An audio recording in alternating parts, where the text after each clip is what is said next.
Hello बच्चों। आज हम जेई मेंस अप्रैल शिफ्ट के सीक्वेंस सीरीज चैप्टर के पीवाई क्यू डिस्कस करेंगे। ठीक है। आपको यहाँ पे एक एपी गिवन है, A1 A2 A3 है ना। ये आपको एक अर्थमेटिक प्रोग्रेशन गिवन है। साथ में बच्चों आपको दो कंडीशंस गिवन है, नंबर फर्स्ट ये और नंबर सेकंड ये, है ना। इन दो कंडीशन को यूज करके आपको एन की वैल्यू फाइंड करनी है। ठीक है। तो बच्चों अगर मैं फर्स्ट कंडीशन लिखता हूँ तो वो ये है समेशन k इक्वल्स टू 1 12 और a 2k-1 और इक्वल्स टू -72/5 a1। ये आपका कंडीशन गिवन है। अब बच्चों मैं इसको एक्सपेंड करने की कोशिश करता हूँ। k की वैल्यू 1 से लगाकर 12 तक आपको पुट करनी है और ये आपका एक ओड नंबर का जनरल टर्म है। ठीक है।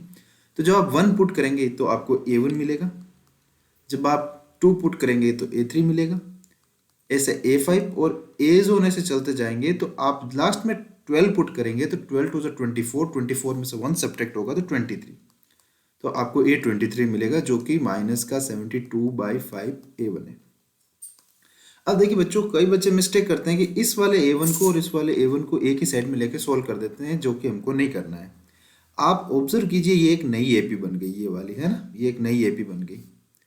और अगर इसके अंदर ध्यान से अगर आप ऑब्जर्व करें तो A3 जो है आपका ऑफकोर्स A1 प्लस 2D होगा और A1 तो A1 ही है। तो यहाँ पे अगर A3 माइनस A1 आप कर देते हैं तो आपको मिलेगा 2D, यानी इस AP का जो कॉमन डिफरेंस है वो 2D है। करेक्ट। 2 टाइम्स ऑफ पिछले वाली जो AP है उसका कॉमन डिफरेंस का 2 टाइम्स है। ऑब्वियसली दो दो एक एक टर्म छोड़ के लिख रहे हैं हम, है ना।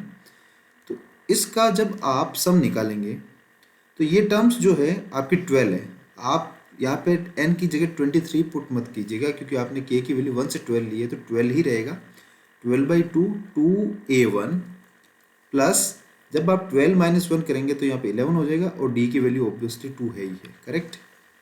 ये -72/5 a1।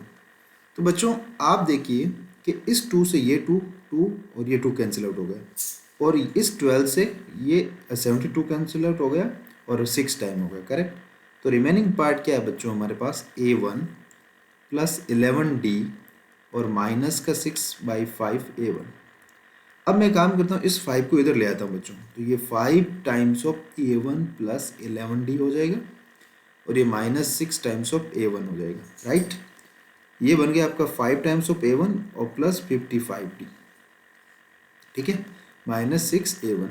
अब मैं थोड़ा सा सेपरेट कर लेता हूँ चीज़ें, तो आप देखिए 5A1 प्लस 6A1 हो जाएगा और ये आपका -55D हो जाएगा। करेक्ट।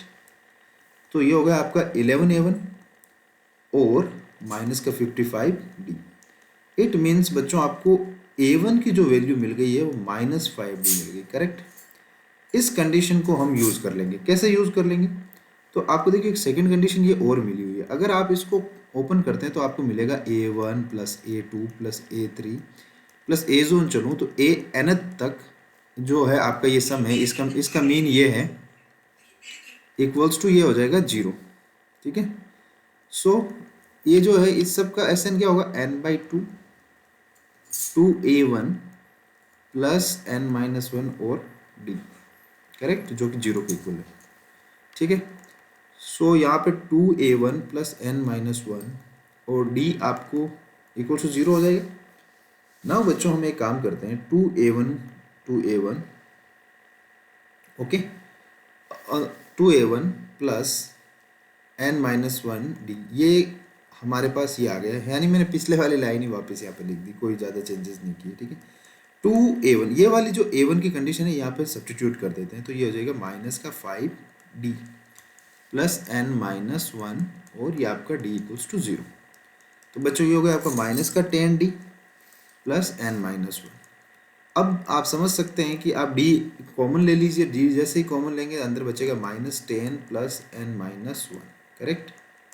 और इक्वल टू 0। D आपका राइट हैंड साइड में चला जाएगा और 0 हो जाएगा, तो यहाँ पे कुल मिला के आपको बचेगा n-11 इक्वल टू 0।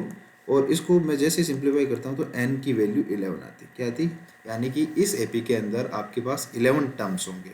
तो n इक्वल्स टू 11 इसका फर्स्ट ऑप्शन जो है आपका करेक्ट आंसर है।